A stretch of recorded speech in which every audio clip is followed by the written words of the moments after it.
Seu guia definitivo do Código Civil, artigo por artigo, está aqui de novo. E hoje a gente continua com o livro 1, título 1, capítulo 2, falando sobre os direitos de personalidade.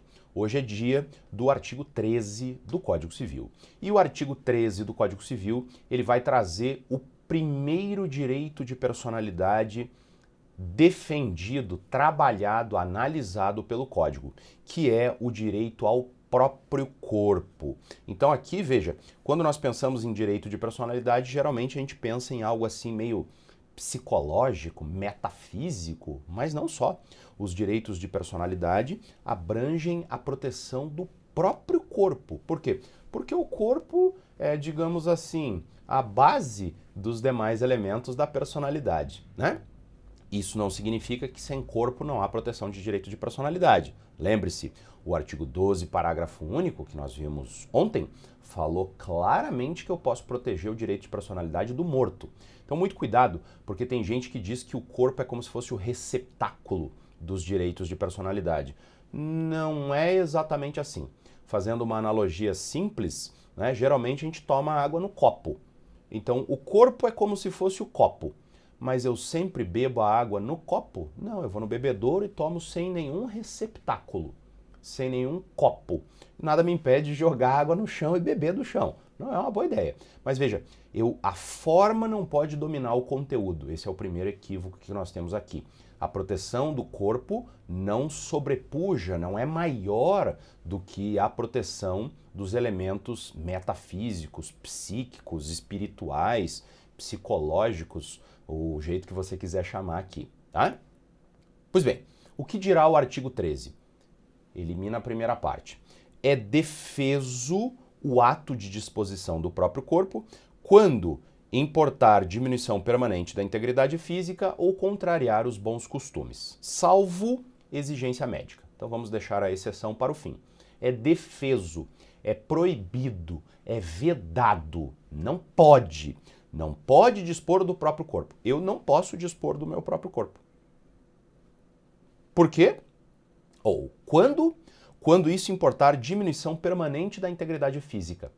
Então, se tem uma diminuição permanente da integridade física, não pode. Por isso que eu posso cortar a unha e cortar o cabelo livremente. Porque isso não é uma perda, uma diminuição permanente da integridade física. É apenas temporária. O cabelo cresce de novo, a unha cresce de novo. Né? Agora, não posso eu cortar um dedo fora. Mas e como é que ficam algumas cirurgias estéticas de remoção? Aí elas são justificadas, em geral, pela primeira parte, salvo disposição, salvo exigência médica.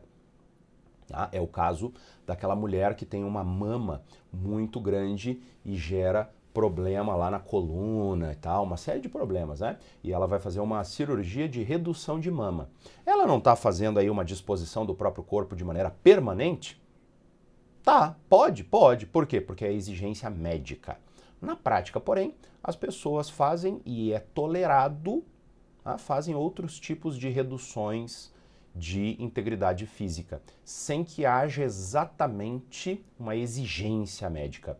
É um ato estético. Se nós fôssemos analisar friamente a lei, isso viola o artigo 13 e é proibido. Tá? Por exemplo, a cirurgia que faz a retirada de um fio de costela para afilar a cintura. Não poderia. Mas na prática isso é tolerado. Por quê? Porque existe uma zona cinzenta aqui de disposição sobre o próprio corpo, tá? Ou contrariar os bons costumes. Por que tem essa regra aí? Não pode contrariar os bons costumes. O que é bons costumes? Bom, bons costumes para minha avó é bem diferente dos bons costumes para mim, e eu tenho certeza que quando eu tiver um neto, os bons costumes desse neto serão bem diferentes dos meus bons costumes. Os costumes mudam. E é por isso que o código não fala o que é bons costumes. Por quê? Porque ele não pode escrever em pedra pelos próximos 2000 anos. Não pode porque muda.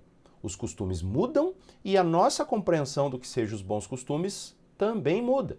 E tem que ser assim. Tá? Aqui já antecipo, tem muita gente que critica essa expressão bons costumes. Ela é muito ampla, mas tem que ser ampla. Porque senão a gente fecha o sistema.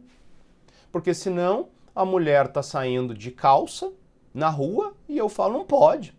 Por quê? Porque o costume é a mulher andar com um saiote.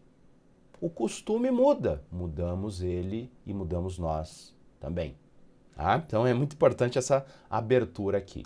E o parágrafo único estabelece uma segunda exceção. Então veja que existe uma primeira exceção já no caput, salvo por exigência médica. Então a primeira exceção é a exigência médica, por exemplo, a necessidade de amputação de um braço, e a segunda exceção para fins de transplante. Aí aqui regulado na forma de lei especial.